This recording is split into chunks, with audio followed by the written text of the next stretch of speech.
Hi friends, good afternoon. இன்றைக்கி சூப்பரான புலாவ் எப்படி ப்ரிப்பேர் பண்ணுறதுன்னு பார்த்துக்கலாம். அதுக்கு பார்த்தீங்கன்னா குக்கரில் கீ 3 டேபிள் ஸ்பூன் போட்டுட்டு அதில் பட்டை, கிராம்பு, ஏலக்காய், அப்புறம் தேவையான நம்ம நறுக்கி வச்சுருக்க ஆனியன் போட்டு சேர்த்துக்கணும். கீ கூட கொஞ்சம் ஆயிலும் நம்ம ஆட் பண்ணிக்கலாம். அதுக்கப்புறம் ஒரு அரை முடி தேங்காய் பார்த்திங்கன்னா 3 டம்ளர் ரைஸ்க்காக அரை முடி தேங்காய் பால் எடுத்து வச்சுருக்கேன். இப்போ பார்த்தீங்கன்னா 3 டம்ளர் அரிசிக்கு 6 டம்ளர் தண்ணி வச்சு தேங்காய் பாலே அது சுத்தமாக எல்லாமே நான் தேங்காய் பாலே வச்சுட்டேன் நான். அதுக்கப்புறம் அந்த தேங்காய் பால் 3 டம்ளர் அரிசி போட்டு ரைஸ் குக்கர் மூடிடணும். ஒரே ஒரு விசில் தான், நிறைய வேண்டாம். கேஷ்யூ நட்லாம் போட்டால் செம்மையாக இருக்கும், ரிச்சாக இருக்கும் நமக்கு.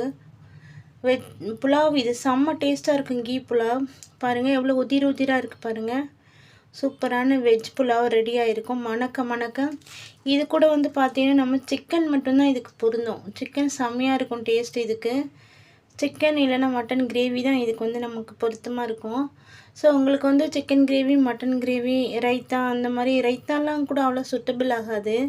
நம்ம காரஞ்சாரமான ஒரு பெப்பர் சிக்கன் இதுக்கு சாப்பிட்டோமா அவ்வளோ டேஸ்ட்டாக இருக்கும்.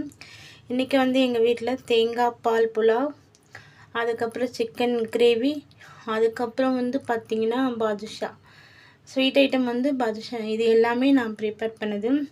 எப்படி இருக்குன்னு கமெண்ட் பண்ணுங்கள் ஃப்ரெண்ட்ஸ். சரிங்களா? செம்ம டேஸ்ட் பாருங்கள், வேறு லெவலில் இருக்கும் டேஸ்ட். உதிராக இருக்கும். இந்த ரைஸு செம்மையாக இருக்கும்.